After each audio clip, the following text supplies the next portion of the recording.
once I can finally get started. Oh, goodness.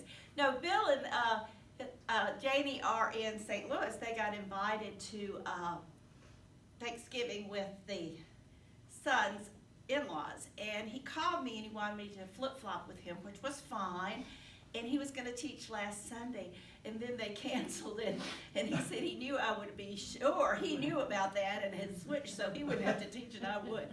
And then he was going to teach the end of December, and they've canceled that. I said, there's something going on here. I don't know if they don't want you to teach or what's happening, but anyway, we are in the book of Isaiah. And this is the first lesson that starts a unit called The Hope of Advent. And our lesson is the Spirit of the Lord. And this comes from Isaiah, as I said. And the question it's going to, or we're supposed to be thinking about is, where can I find hope for the future? Today, of course, is the first Sunday of Advent. And it is traditional to light the 4 candles. And the first candle is traditionally the candle of hope. So it fits in with our whole theme here. Well, I will tell you right away, I was not familiar with the book of Isaiah. I mean, not familiar. So I began by trying to study up and find out about the book. And Isaiah is one of our 12 minor prophets. He wrote the book of Isaiah, and it contains 66 chapters, which didn't sound real minor to me. But one commentary that I looked at described Isaiah and the book as full of messages of God's rebukes and punishments. And I thought, oh, great, let's start the Christmas season with rebukes and punishments. But I read further, and it said it is also a book that contains some of the most beautiful poetry, and is unsurpassed in the Old Testament for poetry. And luckily, yes, our selection is beautiful poetry. The time period where Isaiah was born is the late 700s, early 600s BC. So that is a long time ago to be prophesizing what is coming in the future. He was born, they think, probably born in Jerusalem. He was related to the royal house of Judah. He was married to a woman he described as a prophetess. And I read someplace that it is the only couple where one is a prophet and one is a prophetess that are mentioned in the Bible. Of course, I didn't know that, but I did read that. Interestingly enough, they had 2 sons, and this was the kind of strange part. They gave them these really unusual names. One's name meant quick to plunder, swift to spoil. Well, now, wouldn't you just love that as your name? The other one's name was A Remnant Shall Return. And what's interesting is the book of Isaiah deals mostly with those 2 topics. A remnant of people who will remain that follow the Lord and worship the Lord, and then the plunder and the spoils of what goes on during this time period. It was a period of major, major conflict. And sad to say, Isaiah talks about that a lot. I mean, it is a lot of conflict that's going on at this particular time. If you will recall, when Isaiah was prophesizing, it was about 740 BC and went to, about 681 BC. There were about 60 years there. But it was the time when the kingdom split. The north was Israel and the south was Judah. Judah, of course, contained Jerusalem, and that's where he was preaching from. But interestingly enough, he's mostly shaking his finger at Israel. So Judah kind of lost out on being chastised there for a while. The very last date that is mentioned in this book is the death of the Syrian king Sennacherib, and he died in 861 BC. Now, next week I'll have a little test for you, a little quiz like I did when I taught, and I know you'll remember all those dates.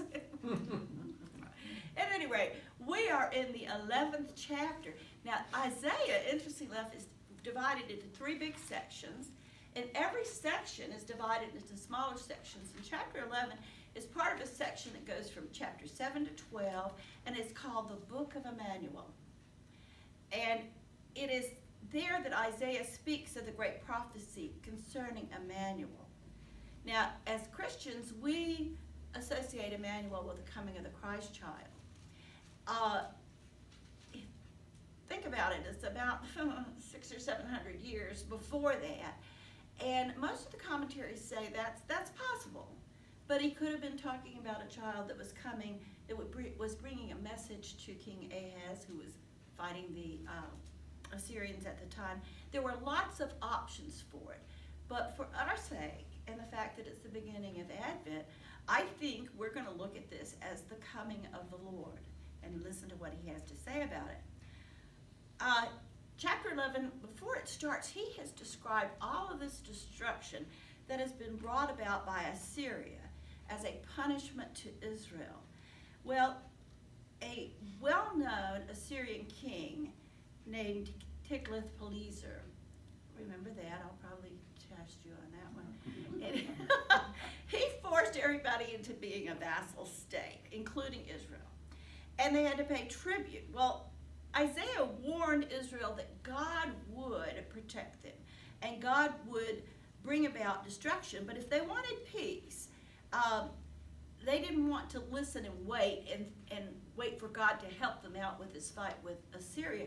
They actually became a vassal state to Assyria. But in 722 BC, they didn't want to continue paying tribute. And so they thought they could get away with this. Well, mainly they thought it because Assyria kind of left them alone, as long as they got their money, I think they were fine. But the minute the money stopped, they did not like that. The king of Assyria at that time was a man named Shalmaneser, and he destroyed Israel, literally wiped it off the map. Now later in history, we've talked a lot about the exile, the Babylonian exile. Well, at this time in history, this is before Babylon rises, Assyria goes down. Assyria, what they would do, if they captured a country, they would take the most important people, not back to Assyria especially, but they would just scatter them around. And then they would bring other people they have captured, and they'd stick them in the place where they'd taken people. And what they managed to do then was to break down the culture, break down the traditions, people intermarried, there was no distinction. Kind of like, I thought about what China's doing to Tibet, breaking down, trying to change all those kinds of things, which I guess worked because it really was a problem. The ruling class was taken away. All that was left was this decimated countryside, very deserted. The peasants weren't taken, they were not important, but they moved into what was left of the towns. Well, Judah was kind of isolated to the south, and they didn't get attacked or besieged until 701 BC. So they think they're okay, but they're not going to be. Well, Isaiah continues to deal with the great army of the Assyrians all the way through chapter 39 of the book. He is truly obsessed with what is going on and the fighting and the conflict. But in chapter 11, our chapter, he offers some hope because he promises the coming of a new leader from the line of David. He does not mention David, but he does mention David's father, Jesse. The new king is called Emmanuel, which means God with us. And in the Christian tradition, as I said, this child is going to be recognized as the child from the virgin birth, Jesus Christ. Well, let me read to you the first two verses of Isaiah 11, 1 and 2. A shoot shall come from the stump of Jesse, and a branch shall grow out of his roots. The Spirit of the Lord shall rest on him, the Spirit of wisdom and understanding, the Spirit of counsel and might, the Spirit of knowledge and fear of the Lord. Well, right away, I start reading about this, and I am told that the shoot that will spring forth means the line of Jesse will continue, and his stock or his race will continue. There is no stump that is going to produce a shoot.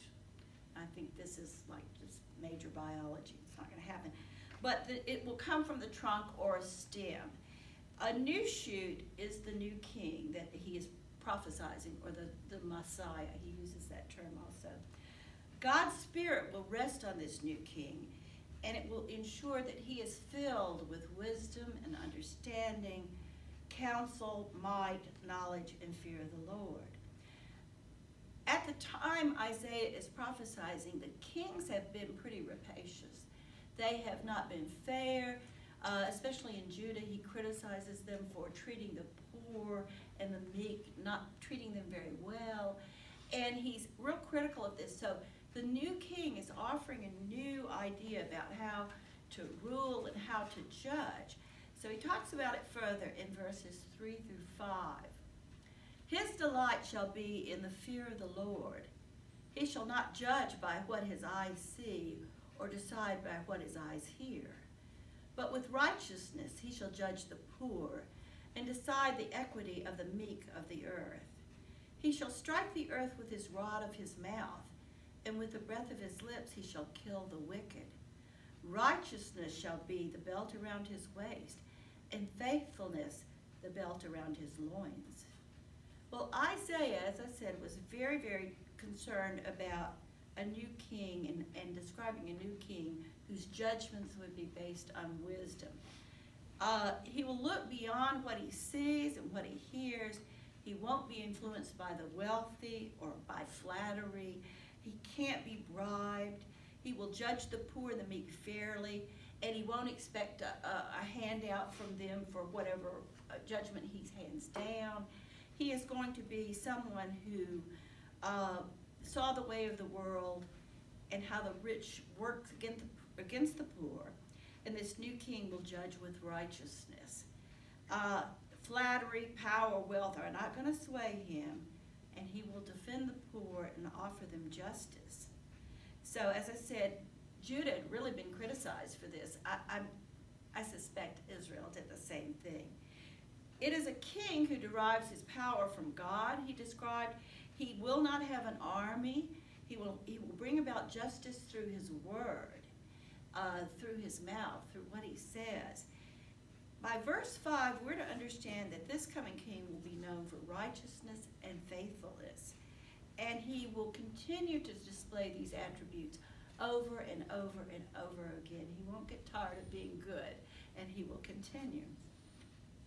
If we move on to verses 6 through 9, they describe an idyllic relationship between man and nature and peace among the animals. And you may think, okay, we've got this Messiah coming, and now we're flipping over here to talk about the animals, but there is a connection. And I will say when I read this, listen, if you've sung any or listened closely to words we sing in the choir, we do a song based on this passage that is quite popular with all of us. This is Isaiah 11, 6 through 9.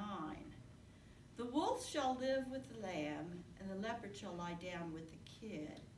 The calf and the lion and the fatling together. And a little child shall lead them. The cow and the bear shall graze, their young shall lie down together. And the lion shall eat straw like the ox. The nursing child shall play over the hole of the asp, and the weaned child shall put his hand on the adder's den. They will not hurt or destroy on my holy mountain, for the earth shall be full of knowledge of the Lord, as the waters cover the sea. Well, it's a beautiful picture that is being described here. And many who read this think that the verses are talking about the restoration of peace between man and nature. But more often, the world of nature is used to illustrate some kind of social or moral or political truth. Isaiah is describing a time in the future when the new king will come and set the world right. People will no longer suffer pain or inflict pain on one another. And the more powerful nations will not prey on the weaker nations. Well, I mean, I can't even, as a history teacher, I can't even believe that would happen. I mean, that has just been the picture. I wouldn't have a job, you know. That has been the story of history of the world. Conflict, and it is still going on. The stronger, more powerful nations preying on the weaker. You know, we could go right around the globe and name them. That's going to happen. In verse 9, which says, they will not hurt or destroy on all my holy mountain, he's talking about destruction of Jerusalem and all that is Zion, all that is the important part of what is going on. Nothing will happen there. He speaks of a time when people of the whole earth will know about the Lord. And that's something else we pray for, we support, we give money for, we hope for, and but that has not come either. That has not come. And even if it has come in some of these more difficult countries to deal with, the people may have heard that story, but they can't express themselves. They can't defend themselves. They can't go to church. They can't create a church. They can't live in freedom of religion, whatever that religion is. I mentioned Tibet. China's trying to destroy the Buddhists. They don't want the Dalai Lama sitting up there. They don't want the priests. They don't want the prayer flags. They don't want the whole culture. And I read just recently that the new law is saying that they cannot preach in their native language. Well, you know, when you destroy the native language of a country and take it away, it changes things. Many of the Buddhist priests are saying you cannot really express what is to be expressed unless it's in the Tibetan language. So I don't know where that's going, but I just read that this past week. That's their next move. So if you destroy the language and the culture of a people, if you move them away, as the Syrians did, you really can wipe them out. You can destroy everything that's going on. But here he's speaking of time of peace, a king who will bring about peace and judgment, people of the whole earth being able to know the Lord. So it does fit with what he is saying earlier about the new child, the Messiah coming and bringing about all these things. I think in general the emphasis is more on judgment and peace because of what Isaiah was living through. I think the time was so difficult. You read about any of these conflicts and you hear, oh, they killed 100,000 people in that first day. Well, goodness gracious, you know, that's just almost impossible to think about. I mean, I know it happened later in our history, in the world's history, but for some reason I don't associate often that kind of violence and conflict and fighting with those earlier times, but it is constant. It is something that's always happening. So I suspect that's part of the reason that we get that emphasis on judgment from Isaiah about this new Messiah and the idea of fairness, righteousness that he is predicting. Well, as we enter the season of Advent, we think about hope, and we can reflect on the areas of our life that need hope. We can often be in situations through our own sin or brought about through no fault of our own. But they're difficult situations that happen and not through anything that we do. But in both cases, we need hope. Think about this. Hope is the confident expectation that God will carry us through to a better day. We can pray for that better day, and we can ask God to give us a vision of a better day. I think that is definitely what Isaiah was doing in this literature. Also, keep in mind that if God can care for the weak, well, then we can be thankful for a God that can care for the weak and needy. But we can also follow the example of that God.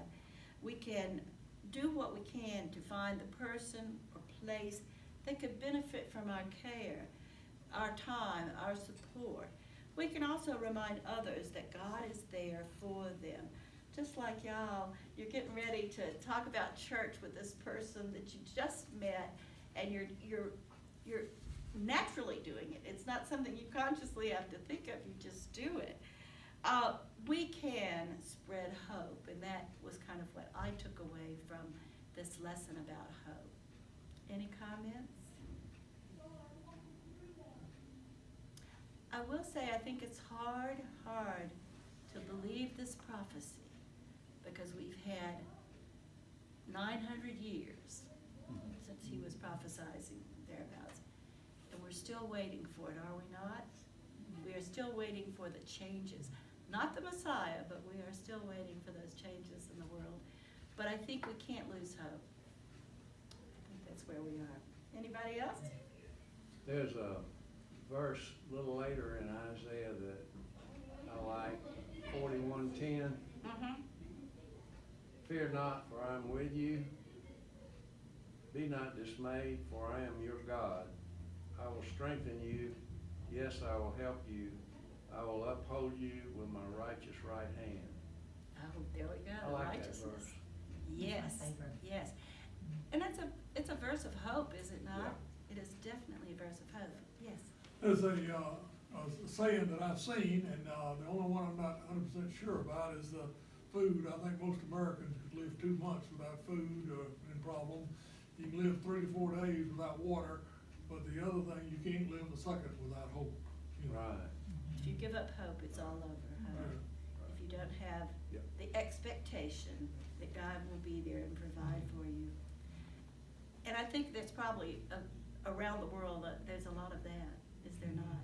I think a lot of people don't have hope. I think we're so blessed to have that in our lives, and especially the verse. Anybody else? Well, y'all, I'm not rushing you, but I'm supposed to be in about 2 minutes over there, choir. So let's have a short prayer. Our most gracious Heavenly Father, we so thank you for the hope that we have and the hope that we try to remember and experience during this Advent season. Be with us as we go on our way, and let us not miss opportunities to offer hope, to offer care, offer support, or even invite someone to church. We ask it in your holy name. Amen. Amen. Okie dokie, ladies. Yeah, good to see you. Thank you. Thank you.